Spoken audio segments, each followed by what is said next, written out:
Good evening everyone. Universal biology में आप सभी का स्वागत है।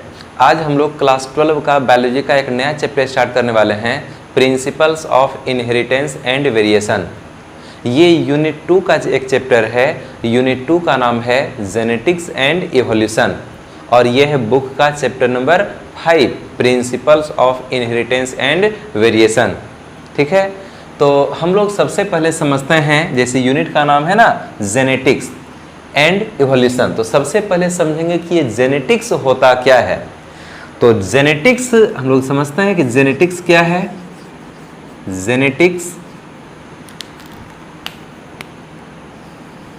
जेनेटिक्स है क्या? Study of heredity and variation, यानी कि study of heredity and variation.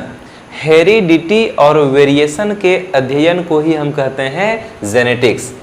Genetics biology का एक ब्रांच है जिसके अंतर्गत हम लोग हेरिडिटी और वेरिएशन के बारे में पढ़ते हैं। अब बात है कि ये हेरिडिटी और वेरिएशन का मतलब क्या हुआ, तो ध्यान से समझना है कि कोई पेरेंट्स है, ठीक है, कोई पेरेंट्स हैं, ठीक, और उनमें रिप्रोडक्शन हुआ, सेक्सुअल रिप्रोडक्शन होने के बाद उनका ऑफस्प्रिंग जन्म लिया, यानी कि कोई पेरेंट्स है, जनक है, और उसमें रिप्रोडक्शन हुआ और फिर उसका संतान प्राप्त हो गया, ऑफस्प्रिंग। तो हम लोग देखते हैं कि ऑफ स्प्रिंग में पेरेंट का कैरेक्टर ट्रांसफर कर जाता है। जैसे कि हम लोग देखते हैं कि मनुष्य का संतान मनुष्य ही जन्म लेता है, बंदर का संतान बंदर ही जन्म लेता है, हाथी का संतान हाथी जन्म लेता है, मछली का संतान मछली जन्म लेता है। इसके बाद अगर हम पौधे की बात करें तो आम का बीज बोएंगे तो आम का ही पौधा प्राप्त होगा, अमरूद का बीज बोएंगे तो अमरूद का ही पौधा प्राप्त होगा। यानी कि जिस टाइप का बीज अगर हम बोते हैं उसी टाइप का पौधा हमें आगे प्राप्त होता है, या फिर एनिमल्स में जिस तरह का पेरेंट है उसी टाइप का उनका संतान प्राप्त होता है। इसका मतलब ये है कि पेरेंट का कैरेक्टर उसके बच्चे में ट्रांसफर करता है। हम लोग तो इस तरह से भी देखते हैं कि यदि मदर फादर गोरे गोरे हैं तो वहाँ संभावना रहता है कि जो संतान होगा वो भी गोरा हो जाएगा। यदि मदर फादर सांवले हैं तो संतान भी सांवला हो जाता है। यदि मदर फादर लंबे लंबे हैं तो संतान भी बड़ा होकर के लंबा हो जाता है। यदि मदर फादर कम लंबे हैं तो संतान का भी एज बढ़ जाएगा, लेकिन उसका हाइट बहुत ज़्यादा बढ़ता नहीं है। यानी कि मदर फादर का जो कैरेक्टर है वो उसके बच्चे में ट्रांसफ़र कर जाता है। मदर फादर का जो चेहरे का डिजाइन होता है ना, बच्चे में भी लगभग उसी तरह से वो कैरेक्टर पहुँच जाता है। वो बच्चा जो है वो 100% अपने पेरेंट के समान भले नहीं हो, लेकिन कि कुछ तो समानता होता है, कुछ तो मैचिंग होता है। तो हम यहाँ पर देखते हैं कि जब पेरेंट से ऑफस्प्रिंग का जन्म होता है, बच्चे का जन्म होता है, तो पेरेंट का कैरेक्टर बच्चे में ट्रांसफर कर जाता है। हम यहाँ पर एक लाइन लिखते हैं transfer of characters, transfer of characters, यानी कि पेरेंट का कैरेक्टर उसके ऑफस्प्रिंग में ट्रांसफर कर गया। और इसी घटना को यानी ये जो हम लिखे ट्रांसफर ऑफ कैरेक्टर, कहाँ से कहाँ तक? पेरेंट से ऑफस्प्रिंग तक, जनक से उनके संतान तक। तो ये जो माता पिता का जो कैरेक्टर है, लक्षण है, वो जब उसके बच्चे में ट्रांसफर करता है, हम इसी घटना को कहते हैं हेरिडिटी। इसी घटना को कहते हैं हेरिडिटी। तो हेरिडिटी वर्ड का मीनिंग समझ में आया? लक्षणों का पेरेंट से उसके ऑफस्प्रिंग में ट्रांसफर करना क्या कहलाता है? हेरिडिटी। लक्षणों का एक जनरेशन से अगली जनरेशन में ट्रांसफर करना कहलाता है हेरिडिटी। यानी कि कैरेक्टर्स का एक पीढ़ी से दूसरी पीढ़ी में ट्रांसफर करना, यानी कि पेरेंट से उसके ऑफस्प्रिंग में ट्रांसफर करना ही कहलाता है हेरिडिटी।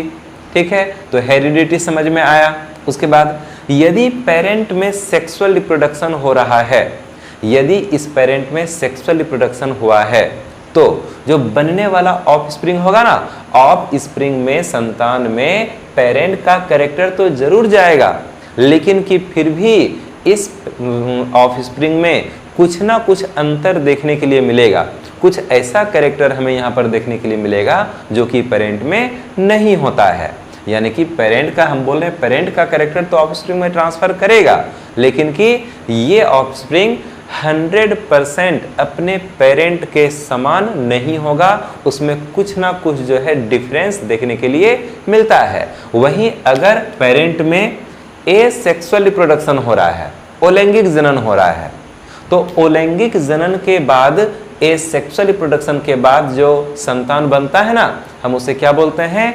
क्लोन बोलते हैं। क्यों बोलते हैं? क्योंकि वह जो संतान है, वो जो ऑफस्प्रिंग है, वह 100% अपने पेरेंट के ही समान होता है, कहीं कोई डिफरेंस नहीं देखने के लिए मिलेगा। लेकिन यदि सेक्सुअल रिप्रोडक्शन हो रहा है तो ये जो ऑफस्प्रिंग होगा इसमें कुछ ना कुछ अंतर देखने के लिए मिलता है। तो ये जो डिफरेंट यहाँ पर होगा, ये जो ऑफस्प्रिंग है ये अपने पेरेंट से थोड़ा डिफरेंट होता है। लिख देते हैं डिफरेंट, ये अपने पेरेंट से थोड़ा सा डिफरेंट होता है, और इसी डिफरेंस को हम कहते हैं वेरिएशन। इसी डिफरेंस को बोलते हैं वेरिएशन। तो वेरिएशन क्या है? वेरिएशन क्या है? एक ऐसा मापदंड है, रियल में वेरिएशन एक ऐसा मापदंड है जो कि बच्चे को उसके पेरेंट से अलग करता है, जो कि ये दर्शाता है कि ये जो ऑफस्प्रिंग है ये अपने पेरेंट से कितना अलग टाइप का है। इसी मापदंड को हम कह देते हैं क्या? वेरिएशन। अब अगर एक पेरेंट, जैसे कि मदर फादर हैं, मदर फादर से 2 बच्चे का जन्म हुआ, ठीक है, 2 बच्चे का जन्म हुआ, तो ये जो 2 बच्चा होगा वो दोनों अपने पेरेंट से तो थोड़ा सा डिफरेंट होगा ही, लेकिन वो दोनों बच्चा आपस में भी एक दूसरे से डिफरेंट होगा, आपस में भी एक दूसरे से डिफरेंट होगा। तो हम इस डिफरेंट को भी बोलते हैं क्या? वेरिएशन। यानी कि ऑफस्प्रिंग जो अलग है अपने पेरेंट की तुलना में, थोड़ा सा अलग कैरेक्टर उसमें आ गया, इस अंतर को हम बोलेंगे वेरिएशन। जैसे कि हम बोले कि 2 अगर ऑफस्प्रिंग है तो उस दोनों में भी कुछ ना कुछ अंतर देखने के लिए मिलेगा, और हम इस अंतर को भी कहते हैं वेरिएशन। और इस संसार में जितना भी जीव है, सभी जीव एक दूसरे से डिफरेंट है। मेरे समान कैरेक्टर और दुनिया में 100% मेरे समान कैरेक्टर दुनिया में और किसी का नहीं होगा। आपका जो कैरेक्टर है उसके आपके जैसा कैरेक्टर और किसी अदर पर्सन का नहीं हो सकता है। तो सभी जीव एक दूसरे से डिफरेंट है, सभी जीवों में कुछ ना कुछ अंतर पाया जाता है। तो ये जो अंतर है ना, इसी अंतर को हम कहते हैं वेरिएशन। चाहे हम पेरेंट का तुलना ऑफस्प्रिंग से करें, जो अंतर पाया जाएगा उसको बोलेंगे वेरिएशन। 2 ऑफस्प्रिंग की बात करें, वो दोनों आपस में एक दूसरे से जो डिफरेंट होगा उसको भी बोलेंगे वेरिएशन। संसार में कोई भी जो जीव है, जैसे कि हम मनुष्य की बात करते हैं और बंदर की बात करते हैं, तो दोनों में जो अंतर है, इस अंतर को भी क्या बोलेंगे? वेरिएशन। संसार का सभी जीव एक दूसरे से अलग है। सेक्सुअल रिप्रोडक्शन करने वाला सभी जीव एक दूसरे से अलग होता है, कुछ ना कुछ अंतर पाया जाता है, और इसी अंतर को हम बोलते हैं वेरिएशन। अगर आइडेंटिकल ट्विंस होगा तो फिर वो 100% एक समान हो जाएगा। आइडेंटिकल ट्विंस या मोनोजाइगोटिक ट्विंस, जिसका निर्माण एक ही जाइगोट से होता है। कभी कभी जुड़वां बच्चे का जन्म होता है ना, तो जुड़वां बच्चा बहुत प्रकार का होता है, तो उसमें से एक है आइडेंटिकल ट्विंस। आइडेंटिकल ट्विंस जो होगा वो हूबहू एक दूसरे के समान होगा। लेकिन अगर हम आइडेंटिकल ट्विंस को छोड़ दें तो इस दुनिया में जितना भी सेक्सुअल रिप्रोडक्शन करने वाला जीव है वो सभी एक दूसरे से गुण में भिन्न है, कुछ ना कुछ अंतर पाया जाता है। काफ़ी ज़्यादा समानता भी होगा तो फिर भी 100% समानता नहीं होगा, कुछ ना कुछ अंतर होगा, और इसी अंतर को हम कहते हैं वेरिएशन। तो हेरिडिटी क्या है? माता पिता के लक्षणों का उसके बच्चे में ट्रांसफर करना कहलाता है हेरिडिटी। और वेरिएशन क्या हुआ? तो ये जो बच्चा है ये अपने पेरेंट से थोड़ा सा डिफरेंट हो जाता है, और इसी डिफरेंस को हम बोलते हैं वेरिएशन। अब हेरिडिटी और वेरिएशन का स्टडी बायोलॉजी के जिस ब्रांच में किया जाता है उस ब्रांच को कहते हैं जेनेटिक्स। क्या जेनेटिक्स का मतलब समझ में आया? कुछ और भी वर्ड को हम लोग समझेंगे। हम लोग अभी समझ गए जेनेटिक्स क्या है, हम समझ गए हेरिडिटी क्या है, समझ गए ना कि हेरिडिटी क्या है। इसके बाद हम समझ गए कि वेरिएशन क्या है, हम समझ गए वेरिएशन क्या है। अब यहाँ पर एक वर्ड है इनहेरिटेंस, एक वर्ड है इनहेरिटेंस। अच्छा, इनहेरिटेंस को समझने से पहले हम हेरिडिटरी कैरेक्टर को समझ लेते हैं। हेरिडिटरी कैरेक्टर, हेरिडिटरी कैरेक्टर्स, अब ये होता क्या है? जो कैरेक्टर एक जनरेशन से अगली जनरेशन में ट्रांसफर कर जाता है उसे हम कहते हैं हेरिडिटरी कैरेक्टर। जैसे कि शरीर की लंबाई है, माता पिता लंबे हैं, बच्चा भी लंबा हो जाएगा। माता पिता का जो बॉडी का, जो स्किन का जो कलर है, जैसे वो गोरे हैं तो बच्चा भी गोरा हो जाएगा। तो ये जो शरीर की लंबाई है, जो रंग है, ये सब कैरेक्टर अगली पीढ़ी में ट्रांसफ़र कर जाता है। तो हम इस तरह के कैरेक्टर को कहते हैं हेरिडिटरी कैरेक्टर। आनुवंशिक लक्षण बोलते हैं हिंदी में इसको, ठीक है, हेरिडिटरी कैरेक्टर। अब कुछ लक्षण ऐसा होता है जो कि अगली पीढ़ी में ट्रांसफ़र नहीं करता है। जैसे कि माता पिता पढ़ लिख करके काफ़ी विद्वान हो चुके हैं, लेकिन उनका जो संतान जन्म लेगा ना, वो पढ़ा लिखा जन्म नहीं लेगा। वो माता पिता विद्वान हैं, पढ़ लिख करके बहुत ज़्यादा जानकार हो गए हैं, लेकिन उनका ये लक्षण उसके बच्चे में ट्रांसफ़र नहीं करता है। बच्चे को फिर से शुरू से पढ़ना पड़ेगा। अगर माता पिता जैसे डॉक्टर हैं, इलाज करने का कैरेक्टर है, पेशेंट को देखेंगे, इलाज कर देंगे, तो लेकिन डॉक्टर का जो संतान होता है वो डॉक्टर बन के जन्म नहीं लेता है, डॉक्टरी वाला कैरेक्टर उसके बच्चे में ट्रांसफ़र नहीं करता है। तो हम ऐसे कैरेक्टर को कहते हैं एक्वायर्ड कैरेक्टर, उपार्जित लक्षण। तो हम दो तरह का कैरेक्टर बताए, जो कैरेक्टर एक जनरेशन से अगली जनरेशन में ट्रांसफ़र कर जाएगा उसको बोलेंगे हेरिडिटरी कैरेक्टर, और जो कैरेक्टर एक जनरेशन से अगली जनरेशन में ट्रांसफ़र नहीं करेगा वो कहलाएगा एक्वायर्ड कैरेक्टर। जेनेटिक्स के काम में केवल हेरिडिटरी कैरेक्टर आता है, यानी हम लोग जेनेटिक्स पढ़ रहे हैं तो जेनेटिक्स में जो यूजफुल कैरेक्टर है वो है हेरिडिटरी कैरेक्टर, जो कि अगली पीढ़ी में ट्रांसफ़र कर जाता है। तो हेरिडिटरी कैरेक्टर भी समझ में आ गया।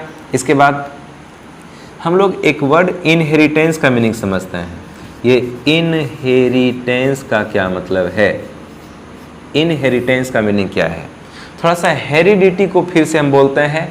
हेरिडिटी में हम बोले कि माता पिता के लक्षणों को अगली पीढ़ी में यानी उसके बच्चे में ट्रांसफ़र करने का घटना कहलाता है हेरिडिटी। लेकिन ये हेरिडिटी का प्रोसेस क्या है? कैसे पेरेंट का कैरेक्टर उसके बच्चे में चला जाता है, कैसे पेरेंट का कैरेक्टर उसके बच्चे में ट्रांसफ़र करता है। पहले तो जानकारी नहीं थी, लेकिन कि अभी हम लोग बढ़िया तरीक़ा से जानते हैं कि मेल में बनता है मेल गेमिट, फीमेल में बनता है फीमेल गेमिट।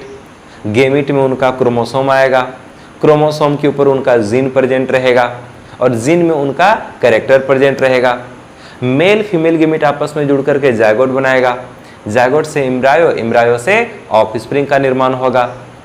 तो पेरेंट से बच्चे का जन्म हुआ, पेरेंट का क्रोमोसोम, जैसे कि हम मनुष्य की बात करते हैं तो मनुष्य में कितना क्रोमोसोम होता है? 46, 23 पेयर्स होता है ना।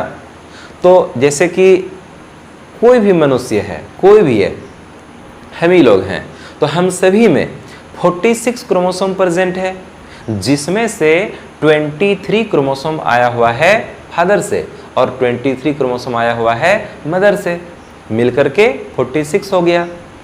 तो मदर फादर का ही 23 क्रोमोसोम हम सब में आ चुका है। और मदर फादर के क्रोमोसोम के ऊपर क्या होगा? उनका जीन, और जीन में क्या होगा? कैरेक्टर। हम लोग जीन एलील के बारे में अगले लेक्चर में बेहतर तरीके से जानेंगे। अभी बस हम शॉर्टकट में बता रहे हैं कि मदर फादर का जो क्रोमोसोम है वो 23 करके गेमिट के माध्यम से हम सब में आया हुआ है और हम सब में 46 क्रोमोसोम हो गया। तो मदर फादर के क्रोमोसोम के ऊपर उनका जीन प्रेजेंट होगा और उस जीन में उनका कैरेक्टर होगा। तो जैसे गेमिट जुड़ करके बच्चे में आता है तो ये क्रोमोसोम जैसे आया 23 मिलकर हो गया 46, बच्चे में जैसे आया तो क्रोमोसोम के माध्यम से मदर फादर का जीन आ जाता है बच्चे में, और जीन ही है जो बच्चे में माता पिता के लक्षणों को पहुंचा देता है। तो ये जो प्रोसेस है यानी कि हेरिडिटरी कैरेक्टर जो पेरेंट से ऑफस्प्रिंग में आने का जो प्रोसेस है, जो तरीका है, उस तरीके को, उस प्रोसेस को हम कहते हैं इनहेरिटेंस। हम लोग समझ गए कि मदर फादर का जो कैरेक्टर है वह क्रोमोसोम के माध्यम से, जीन के माध्यम से बच्चे में आता है। तो जिस प्रोसेस के माध्यम से कैरेक्टर पेरेंट से ऑफस्प्रिंग में पहुंचेगा, हम इस प्रोसेस को बोलते हैं इनहेरिटेंस। इतना समझ में आया? तो हम समझ गए कि हेरिडिटी क्या होता है, वेरिएशन क्या होता है, हेरिडिटरी कैरेक्टर क्या होता है। जो कैरेक्टर पेरेंट से ऑफस्प्रिंग में जाएगा ना, उसी को बोलेंगे हेरिडिटरी कैरेक्टर। इसके बाद इनहेरिटेंस का मीनिंग क्या होता है, इतना समझ में आया। अब हम लोग समझते हैं कि जेनेटिक्स के बारे में सबसे पहले जानकारी किसने दिया। प्राचीन काल से लोगों को ये तो पता था कि पेरेंट का कैरेक्टर उसके ऑफस्प्रिंग में ट्रांसफर करता है, माता पिता का लक्षण उसके बच्चे में ट्रांसफर करता है, लेकिन कैसे ट्रांसफर करता है ये किसी को पता नहीं था। सब लोग पहले ये जानते थे कि मम्मी पापा का लक्षण उसके बच्चे में जाता है, या फिर पौधा में अगर आम का बीज बोते हैं तो आम का पौधा प्राप्त होता है, टमाटर का बीज बोएंगे तो टमाटर का पौधा प्राप्त होता है। यानी समान समान को उत्पन्न करता है, समान समान को उत्पन्न करता है। जीव अपने ही जैसा संतान उत्पन्न करता है।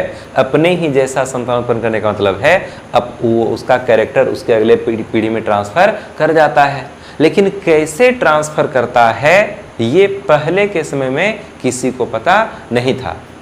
आज हम जानते हैं कि क्रोमोसोम है, उसके ऊपर जीन है, जीन में कैरेक्टर मौजूद है, वो जीन आ जाता है अगले जनरेशन में और वो जीन के साथ कैरेक्टर भी ट्रांसफर कर जाता है। तो इस बारे में सबसे पहले किसने बताया? एक साइंटिस्ट थे, Gregor John Mendel. Gregor John Mendel Austria के रहने वाले साइंटिस्ट थे। ग्रेगर जॉन मेंडल ने सबसे पहले बताया था कि पेरेंट का कैरेक्टर उसके ऑफस्प्रिंग में किस तरह से ट्रांसफर करता है। सबसे पहले ग्रेगर जॉन मेंडल ने इस बात की जानकारी दी। हालांकि ग्रेगर जॉन मेंडल ने जिस समय लोगों को ये बताने का प्रयास किया तो किसी ने उसके बात पर ध्यान नहीं दिया, और जब तक ग्रेगर जॉन मेंडल जीवित रहे तब तक उसे साइंटिस्ट का उपाधि नहीं दिया गया था। साइंटिस्ट के गिनती में उसको नहीं गिना जाता था, क्योंकि ग्रेगर जॉन मेंडल एक आम आदमी थे और उन्होंने कुछ प्रयोग किया और ये पता लगाया कि आखिर कैरेक्टर एक पीढ़ी से दूसरी पीढ़ी में कैसे जाता है, और उसे सफलता भी मिल गया। लेकिन उस समय साइंटिस्ट के गिनती में इनका नाम नहीं आ रहा था, तो दूसरे लोगों ने इनके बात पर ध्यान नहीं दिया। तो ग्रेगर जॉन मेंडल ही पहले व्यक्ति थे जिन्होंने सबसे पहले ये साबित किया था, ये जानकारी प्राप्त किया था कि पेरेंट का कैरेक्टर उनके ऑफस्प्रिंग में किस तरह से ट्रांसफर करता है। इसलिए ग्रेगर जॉन मेंडल को कहा गया जेनेटिक्स का फादर। ग्रेगर जॉन मेंडल को कहा गया जेनेटिक्स का फादर। तो हम लिखते हैं जेनेटिक्स का फादर, फादर ऑफ जेनेटिक्स। ठीक है, फादर ऑफ जेनेटिक्स। तो फादर ऑफ जेनेटिक्स किसे कहा गया? Gregor John Mendel. कहाँ के रहने वाले थे? ऑस्ट्रिया के रहने वाले थे। ठीक है, अभी इसके बारे में और भी कुछ जानकारी देंगे।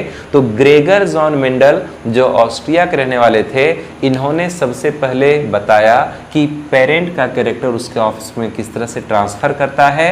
इसलिए ग्रेगर जॉन मेंडल को कहा गया जेनेटिक्स का फादर। इसके बाद modern father, modern father of genetics. Genetics का मॉडर्न फादर किसे कहा जाता है? तो इसका आंसर है मॉर्गन। मॉर्गन नाम के साइंटिस्ट ने जेनेटिक्स के क्षेत्र में काफी योगदान दिया, तो मॉर्गन को कहा गया modern father of genetics, genetics का मॉडर्न फादर। और ग्रेगर जॉन मेंडल को कहा गया जेनेटिक्स का फादर। अब ये जो वर्ड है जेनेटिक्स, ये जो टर्म है, टर्म जेनेटिक्स। ये जेनेटिक्स नाम किसने दिया था? तो एक साइंटिस्ट थे बेटसन, पूरा नाम था विलियम बेटसन, ठीक है। बेटसन नाम के साइंटिस्ट ने ही सबसे पहले ये जेनेटिक्स शब्द दिया था। बेटसन नाम के साइंटिस्ट ने सबसे पहले जेनेटिक्स शब्द दिया था। क्या ये सभी पॉइंट समझ में आया? फादर ऑफ जेनेटिक्स किसे कहा जाता है? ग्रेगर जॉन मेंडल को कहा जाता है। मॉडर्न फादर ऑफ जेनेटिक्स किसे कहा जाता है? तो मॉर्गन को कहा जाता है। जेनेटिक्स शब्द किसने सबसे पहली बार दिया था? तो बेटसन नाम के वैज्ञानिक ने जेनेटिक्स नाम दिया था। अब हमें थोड़ा सा ग्रेगर जॉन मेंडल के बारे में जानना है कि ये ग्रेगर जॉन मेंडल कौन थे।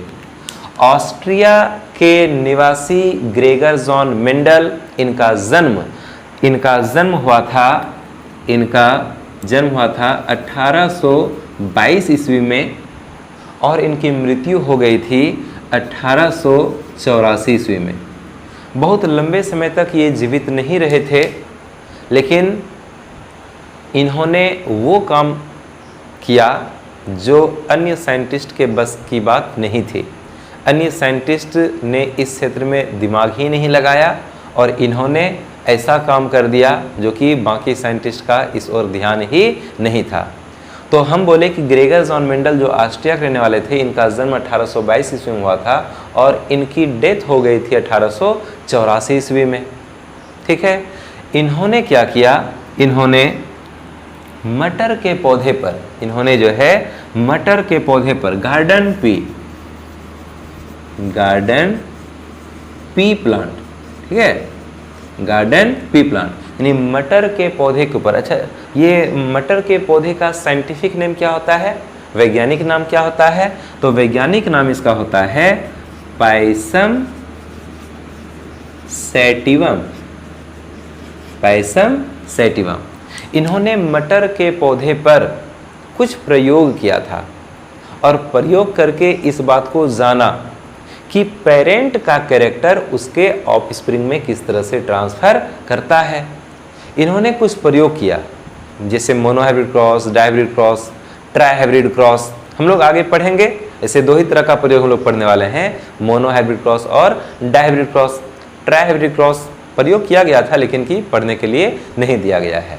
तो इन्होंने क्या किया, मेंडल ने क्या किया, मटर के पौधे पर कुछ प्रयोग किया था और सबसे पहली बार इस बात को जानने का कोशिश किया कि आखिर कैरेक्टर एक जनरेशन से अगली जनरेशन में किस तरह से ट्रांसफ़र करता है, और इसे सफलता भी मिल गई। तो प्रयोग किया इन्होंने मटर के पौधे के ऊपर, लेकिन इनका नियम अधिकांश पौधे पर लागू हो गया, अन्य दूसरे पौधों पर भी लागू हो गया।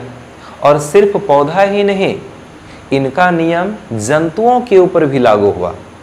प्रयोग किया था मटर के पौधा पर, लेकिन जो वंशागति का नियम इन्होंने दिया, इनहेरिटेंस का जो नियम दिया कि किन नियमों का पालन करते हुए अगली पीढ़ी में कैरेक्टर ट्रांसफ़र करता है, वो नियम अन्य पौधे पर भी लागू हुआ। ठीक है, मटर को छोड़ करके बाकी पौधे के ऊपर भी इसका नियम सक्सेसफुल हो गया और एनिमल्स, जंतुओं के ऊपर भी इसका नियम लागू हो गया।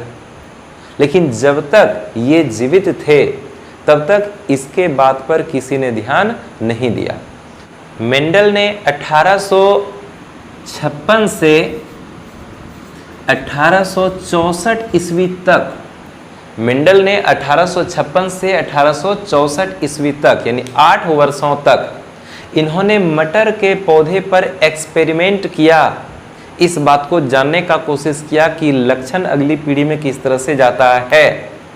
और उसके बाद 1866 ईस्वी में, और उसके बाद 1866 ईस्वी में इन्होंने अपने इन प्रयोगों को एक निष्कर्ष के रूप में अन्य वैज्ञानिकों के बीच प्रस्तुत करने का प्रयास किया, लेकिन अन्य वैज्ञानिकों ने इसके इस प्रयोग पर ध्यान ही नहीं दिया, क्योंकि मेंडल का बहुत ज़्यादा नाम उस समय नहीं था और इसे साइंटिस्ट के कैटेगरी में रखा भी नहीं जाता था। तो इन्होंने जो प्रयोग किया था और उसका जो निष्कर्ष निकाला कि इस तरह से कैरेक्टर का ट्रांसफ़र एक पीढ़ी से दूसरी पीढ़ी में होता है, इसके बाद पर अन्य साइंटिस्ट ने ध्यान ही नहीं दिया, क्योंकि मेंडल का उस तरह का नाम नहीं था। और उस समय यानी कि ये जो 1866 ईस्वी का बात है, इस समय अन्य वैज्ञानिक काफ़ी पॉपुलर हो रहे थे, जैसे कि डार्विन ने एक बुक लिखा था ओरिजिन ऑफ स्पीसीज। डार्विन ने इसी ईस्वी के आसपास जो है एक बुक लिखा था ओरिजिन ऑफ स्पीसीज। उस बुक में उन्होंने बताया, डार्विन ने बताया कि मनुष्य की उत्पत्ति बंदर से हुई है, मनुष्य बंदर से ही विकसित होकर के बना है। जबकि उसके पहले लोगों का ये मानना था कि गॉड ने मनुष्य को बनाया है, ईश्वर ने, अल्लाह ने मनुष्य को बनाया है। लेकिन कि डार्विन ने अचानक से कह दिया कि नहीं, ये सब कहीं कुछ सही बात नहीं है। ऐसा है कि प्राचीन काल में बंदर हुआ करता था और उस बंदर से ही विकसित होकर के आज मनुष्य बना है।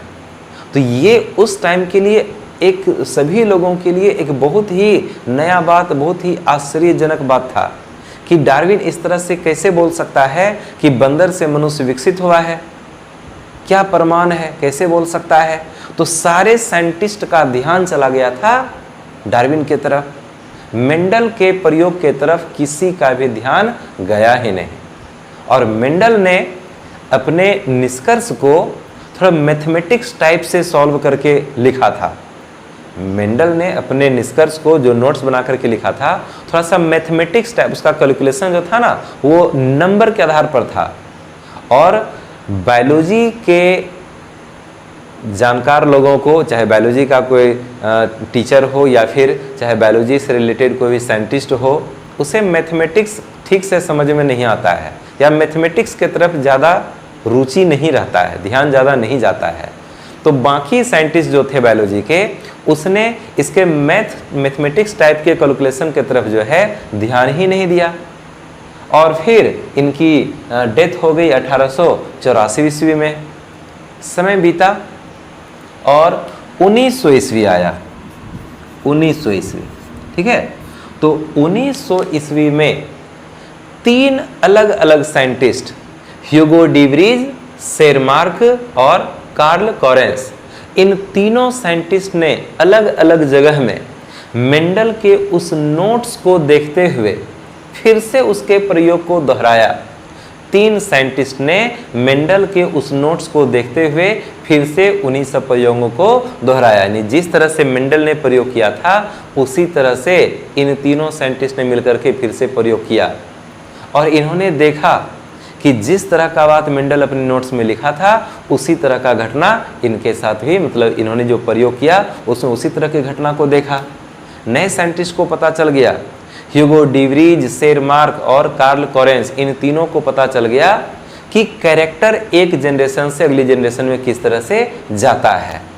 तो फिर इन तीनों को ऐसा लगा कि आज हम जिस चीज़ को समझ पा रहे हैं इसके बारे में तो जानकारी बहुत पहले प्राप्त कर लिया गया था मेंडल के द्वारा, लगभग 34 साल पहले। यानी कि जो ये ह्यूगो डी व्रीज, शेरमार्क और कार्ल कोरेंस, इन तीनों साइंटिस्ट को जब समझ में आया 1900 ईस्वी में, जब समझ में आया कि कैरेक्टर एक जनरेशन से अगली जनरेशन में किस तरह से जाता है, तो फिर इसे लगा कि आज हम 1900 ईस्वी में इसको समझ पा रहे हैं, लेकिन मेंडल ने तो इसे 1866 के टाइम में ही समझ लिया था। यानी कि आज से लगभग 34 साल पहले ही मेंडल ने इस बात की जानकारी प्राप्त कर ली थी। लेकिन मेंडल का ये दुर्भाग्य था कि उसके बात पर और किसी ने ध्यान ही नहीं दिया और उसका नाम उस समय पॉपुलर नहीं हो सका। तो फिर कहा गया कि जेनेटिक्स का फादर मेंडल को ही बोलेंगे, क्योंकि मेंडल ने ही पहली बार कैरेक्टर के ट्रांसफर के बारे में पहली बार बताया था कि किस तरह से एक जनरेशन से अगली जनरेशन में कैरेक्टर का ट्रांसफर होता है। इसलिए मेंडल को ही कहा गया फादर ऑफ जेनेटिक्स। तो क्या इतना समझ में आया? इसका स्क्रीनशॉट लेना चाहते हैं, स्क्रीनशॉट ले लीजिए। हम अभी अगले पेज के साथ आ रहे हैं। तो अब हम लोग समझते हैं कि ट्रेट क्या होता है। ट्रेट, किसी भी कैरेक्टर, हम समझ रहे हैं कि ट्रेट क्या है, ठीक है। ट्रेट हमारा एक क्वेश्चन है कि ट्रेट होता क्या है। किसी भी कैरेक्टर यानी किसी भी लक्षण के 2 या 2 से अधिक रूप होते हैं। कोई भी कैरेक्टर है उसका दो या दो से अधिक रूप हो सकता है और उन रूपों को ही हम कहते हैं ट्रेट। जैसे कि हम यहाँ लिखे हैं, एक तरफ लिखे हैं कैरेक्टर्स, दूसरी तरफ लिखे हैं ट्रेट। तो एक कैरेक्टर है लंबाई, लेंथ, एक कैरेक्टर है लंबाई की। कोई भी जीव है उसके शरीर की कुछ ना कुछ लंबाई होती है, तो लंबाई एक कैरेक्टर हुआ, एक लेंथ एक कैरेक्टर है। लेकिन इस लंबाई का कितना रूप होता है? दो रूप। लंबाई अगर ज़्यादा है तो हम बोलेंगे लंबा, टॉल, और अगर लंबाई कम है हम उसको बोलेंगे बौना, ड्वार्फ। जैसे मटर के पौधे की जो लंबाई होती है वो दो तरह की होती है। मटर का कुछ पौधा ऐसा होगा जिसकी लंबाई ज़्यादा होती है, तो हम उसे क्या बोलेंगे? लंबा पौधा, टॉल प्लांट। मटर का कुछ पौधा ऐसा होता है जिसकी लंबाई कम होती है, तो हम उसको क्या बोलेंगे? बौना पौधा, ड्वार्फ प्लांट। बोलेंगे कि नहीं? तो हम लंबाई को कहते हैं एक कैरेक्टर, एक लक्षण है ये। लेकिन इस लक्षण का कितना रूप है? दो रूप। एक हो गया लंबा, टॉल, दूसरा हो गया बौना, ड्वार्फ। तो इन दोनों रूपों को हम कहेंगे ट्रेट। तो ट्रेट जो होता है वो वास्तव में कैरेक्टर का ही अलग रूप होता है। तो ट्रेट कैरेक्टर से कोई बहुत ज़्यादा डिफरेंट चीज़ नहीं है, कैरेक्टर के ही अलग अलग रूप को हम बोल देते हैं ट्रेट। अब यहाँ पर और भी कुछ एग्जाम्पल लिखे हुए हैं। बीज का रंग, मटर के बीज का जो रंग होता है ना, वो भी दो तरह का होता है। मटर का कुछ बीज पीला कलर का होता है, येलो, और कुछ जो है ग्रीन कलर का होगा, हरा होगा। तो ये बीज का जो रंग है, सीड कलर जो है, ये एक कैरेक्टर को दर्शाता है। लेकिन बीज का जो रंग है वो पीला हो जाना या फिर हरा होना, ये पीला और हरा, येलो ग्रीन जो है, ये ट्रेट हो गया, ये ट्रेट को दर्शाता है। इसी प्रकार बीज की आकृति, सीड शेप, मटर के बीज की आकृति भी दो तरह की होती है। मटर का कुछ बीज पूरा गोल होता है, इस तरह से गोल, ठीक है, पूरा प्लेन गोल। और मटर का कुछ बीज झुर्रीदार, रिंकल्ड टाइप का होता है। रिंकल्ड, झुर्रीदार मतलब हो गया ये रुखड़ा रुखड़ा टाइप का होगा, धसा धसा टाइप का होगा, पूरा प्लेन उसका सतह नहीं होगा। तो हम बोले कि मटर के बीज की जो आकृति है वो दो तरह की हो सकती है, या तो गोल राउंड या फिर झुर्रीदार रिंकल्ड। तो आकृति एक कैरेक्टर हो गया, लेकिन आकृति का जो अलग अलग रूप है, ये दोनों रूप कहला गया इसका ट्रेट। अगर हम मनुष्य के आंख के रंग के बारे में बात करें कि आई कलर, तो हम देखते हैं कि मनुष्य के आंख का जो कलर है वो आंख में कुछ ना कुछ कलर होता है। आंख का जो ये गोल वाला जो पार्ट है ना, उसका कुछ ना कुछ कलर होता है। किसी का ब्लैक होता है, किसी का ब्राउन होता है, किसी का ब्लू होता है, लेकिन है तो वो आई कलर, आंख का कलर। तो आंख का जो रंग है वो हुआ एक कैरेक्टर, लेकिन काला आंख हो जाना, ब्लैक आई हो जाना, भूरा ब्राउन हो जाना, नीला ब्लू हो जाना, ये जो अलग अलग कलर है, ये जो खास खास कलर है, ये क्या दर्शाता है? ट्रेट। अगर हम फूल के रंग की बात करें तो फूल में कुछ ना कुछ रंग होता है, फूल में रंग होता है, तो रंग एक कैरेक्टर है। लेकिन फूल का रंग भी तो कई प्रकार का हो सकता है, रेड हो सकता है, येलो हो सकता है, पिंक हो सकता है, ब्लू हो सकता है, ऑरेंज हो सकता है, कई प्रकार का कलर हो सकता है फ्लावर का। ये जो खास खास कलर का नाम अगर बोलते हैं वो ट्रेट हो गया। और केवल फ्लावर कलर बोलते हैं कि फ्लावर में, फूल में कोई रंग है, तो वो रंग एक कैरेक्टर है। लेकिन कौन सा रंग, तो खास नाम अगर बोल दें कि ये रंग, तो वो क्या हो जाएगा? ट्रेट हो जाएगा। यानी कि किसी भी कैरेक्टर के दो या दो से अधिक रूप होते हैं और उन रूपों को ही हम क्या कहते हैं? ट्रेट कहते हैं। तो क्या ट्रेट क्लियर हुआ? किसी भी कैरेक्टर के दो या दो से अधिक रूप होते हैं और उन रूपों को ही हम ट्रेट कहते हैं। यहाँ पर एग्जाम्पल लिखा हुआ है, इसका स्क्रीनशॉट आप खींच सकते हैं।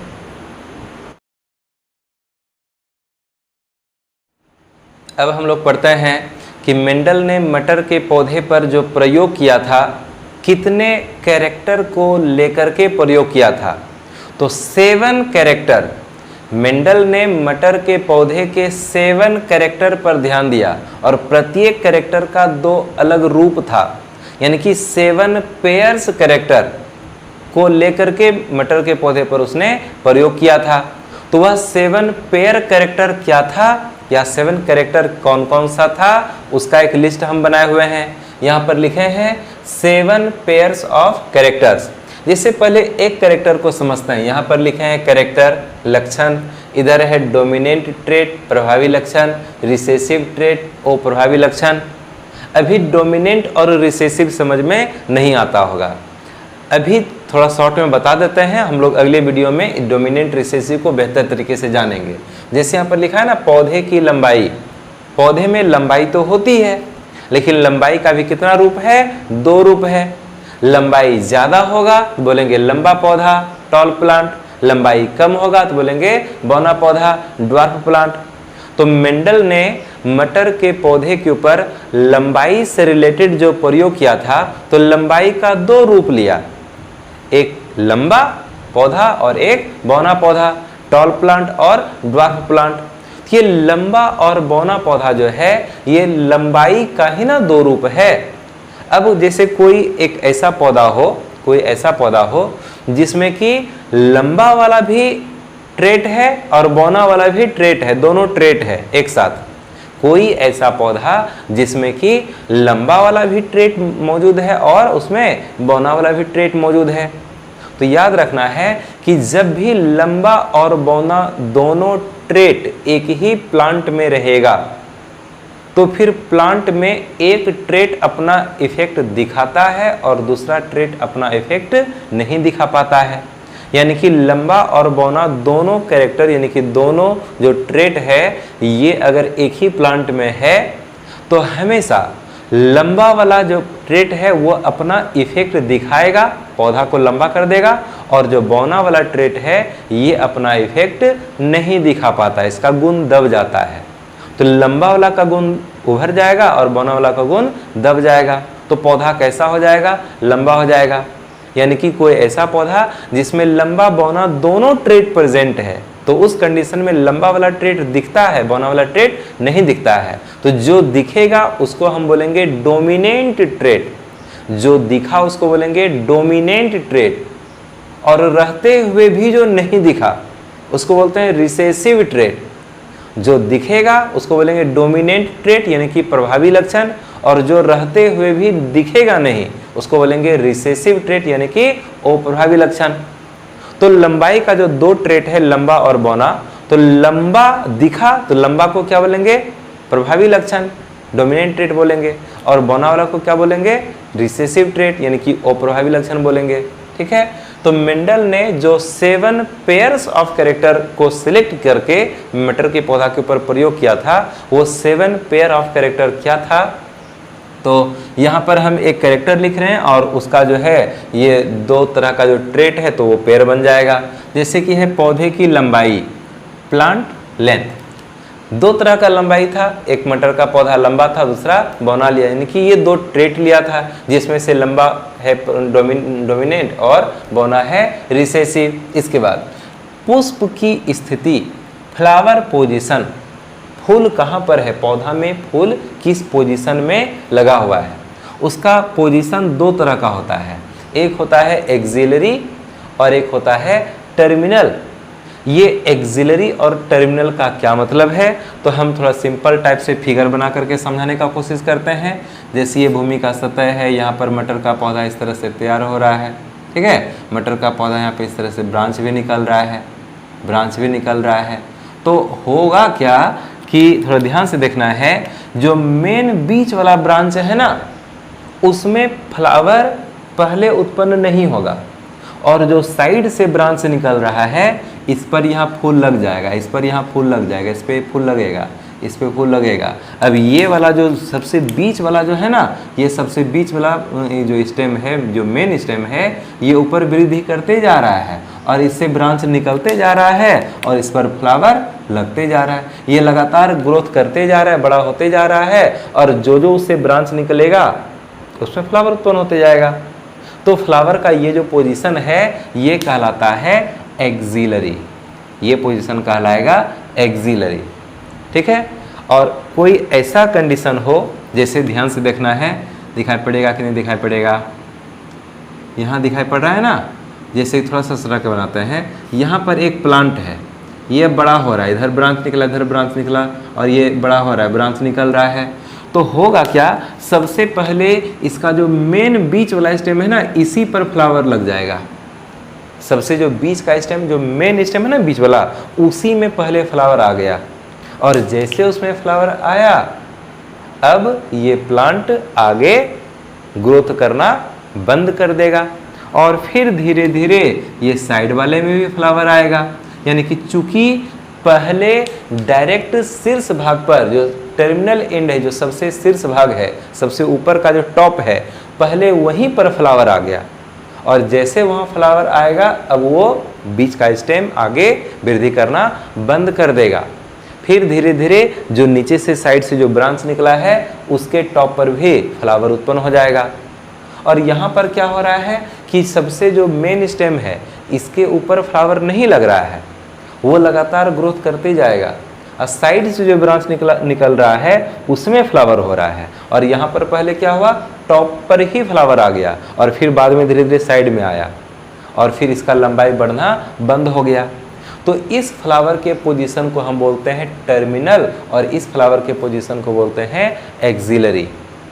तो ये जो एक्सिलरी वाला जो पोजीशन है, ये डोमिनेंट होता है, और जो टर्मिनल वाला पोजीशन है वो रिसेसिव होता है। इसके बाद पुष्प के रंग के ऊपर भी प्रयोग किया गया था। तो फ्लावर जो कलर है, वो मटर के फूल का कलर दो तरह का होता है।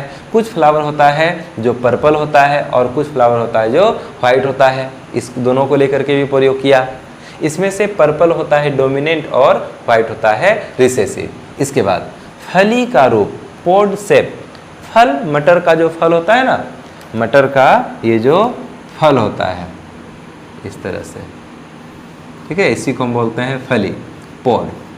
तो मटर का कुछ फल जो होता है वो थोड़ा सा फूला हुआ रहता है, फूला हुआ, और कुछ फल होता है सिकुड़ा हुआ टाइप का।